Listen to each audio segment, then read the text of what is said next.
Is it like in a movie film where each one of us has a different skill set and it's only working together that we can pull off that which needs the pulling off?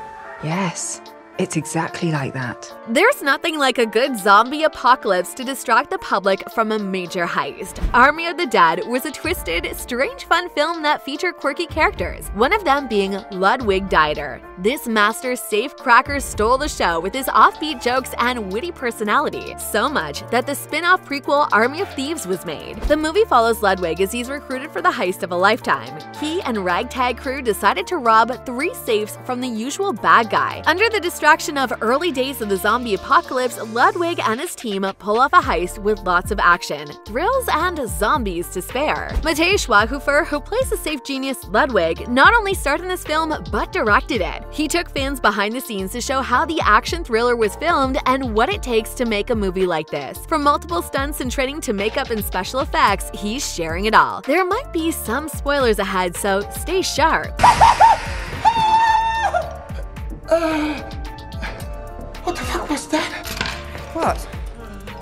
Your karate Tomek? Before he was Dieter, he was your average everyday German bank teller with no dreams of criminal behavior. His name was Sebastian, and he had no idea how to pull off a heist. Matthias took on the biggest project yet, with Zack Snyder as the producer, but he already had been making brilliant films in Germany when he got the call to direct the Netflix production. Matthias had always dreamed of crossing over into American film, and as he worked on German projects, he honed his skills. He stated that he was a fan of Zack Snyder, and working with him on Army of Dead was great. But getting the director call for Army of Thieves was even better. It always felt far away, like somewhere on another planet to reach the universe of Zack and Debbie Snyder, says Matthias. The film is pretty intense, and though it doesn't feature as many zombies and infected animals as Army of the Dead, there's a whole lot of action. The van scene has to be one of the most action-packed pieces, featuring Nathalie Emmanuel from Fast and the Furious franchises and Stuart Martin. It's a high-stakes scene that took a lot of work, coordination, and safety to pull off. Looking at the scene, the extras flee the building just in time, and Natalie, who plays Gwendolyn, the team leader, and Stuart as Brad, hop into a moving vehicle. Dieter has to run behind the vehicle because he's not used to this type of thing. Brad grabs him on, but in the BTS shot, the floor is a mixture of car movements and green screens. Matthias talked about the scene and how safe and accurate it had to be. He also talked about his experience as a director and actor for the scene, saying, "You have to be very complimentary to all of these people to get the best out of them. We did stuff in the van. I can remember getting into this tiny space with all these people and capturing the rhythms. That was one thing where I thought, if we mess that up, I cannot call Debbie and say, we need another shooting day on this van scene."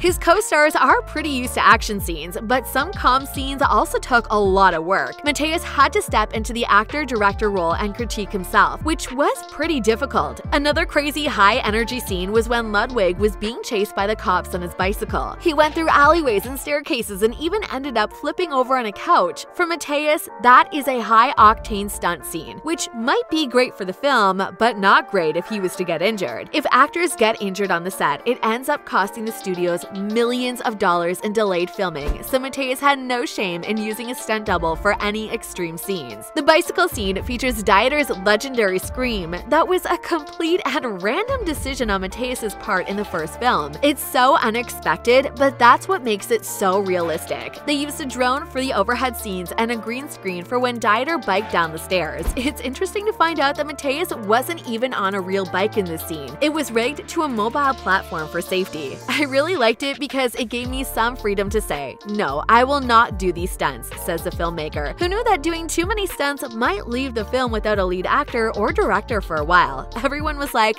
thank you so much. I'm Brad, leader of this little band of misfits. Stuart Martin, who plays the action hunk Brad Cage, dished a bit on the environment on set that his director and co-stars created that made him so comfortable. He showered his praises on Matthias in a recent interview, saying, "He's seriously incredible. He's my favorite director that I've worked with because apart from his incredible talent and his team and Bernie Bernard Jasper, the cinematographer, and his team around him, but as a director, how he works with actors, he's so passionate and excited, and there's there's nothing better than feeling like you're working with someone. Stewart's action scenes were pretty daring. Just take a look at his Richard Nixon escape scene. What was perfect about this is that a stunt double can be used for the wild scenes where Brad Cage smashes out of a window and the audiences would have no idea because of the mask. They shot the scene both on the street and with green screen effects in another location. When you mesh the two together, it makes for a pretty exciting moment. Stewart agrees, saying, "You knew, man, if you got it right for him." And it was like, yes, we all knew, and then we would try other stuff. It was a really collaborative, exciting, creative process, and I loved it. So that's Matthias as a director and a human being. He's a great guy. One difficulty the crew and cast were able to overcome was shooting with the global health crisis as it currently is. Many Hollywood sets and films across the world had to shut down for safety reasons, and the Army of Thieves had to take all the proper precautions to ensure a safe set. Actors Stuart Martin and Gus Kahn reflected on the similarities between their real lives and their characters. Both had to endure situations where they were unsure if the world would go back to normal. The filming took place in Prague, and while there's no zombie apocalypse, there was a global crisis that left the streets of Prague empty, which left an ominous feeling. Thankfully, they were able to get through the tough moment and produce this fun film. The film score was composed by the legendary filmmaker Hans Zimmer, which took Matthias by surprise. Hans had actually volunteered to do the work and was excited to get behind a Snyder production. Matthias, who had dreams of working with the composer, could barely hold in his excitement. When he delivered music for the first time, I really cried, said Matthias. I think for 1 week, I was running through the kitchen of my house. I was like, Hans Zimmer said yes to the film. He's composing the film. My girlfriend and the kids, after a while, started running through the house. My dad is working with Hans Zimmer. That's fantastic.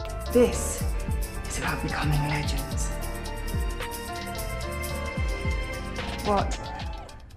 With that in mind, Matthias focused on making much of the film great, even without music. While cutting the raw images, he discovered that if the film was wired without music to lead the audience's emotions, then it would be even better with it. One scene that's just as terrifying with or without music is the fight with the zombies in the hallway. Dieter encounters the creepiest little zombie girl, and we get to see the behind the scenes. These actors had to endure hours of makeup that made their skin frighteningly realistic. Thank goodness it was all a dream. Speaking of dreams, fans who watched the prequel loved Dieter's origin story so much that they were hoping he would be part of an Army of the Dead sequel. Now I know that sounds crazy because Dieter met his own untimely demise in the film, but even the actor Matthias thinks he might still be alive. I watched the film again and I said, no, maybe there is a chance, he said. Then I called Zach. Zach, can we talk about the death scene in the Army of Dead? And he said, no, we will not talk about this, but maybe there is a chance. I will let you know when there is a chance. Whether Dieter is miraculously alive or not, Army of Thieves does his character justice. You can catch it on Netflix, as you let me know whether you'd be able to survive a zombie apocalypse in the comments. Be sure to like this video and subscribe for more. See you in the next one. I'll be gone in a second, huh? Listen.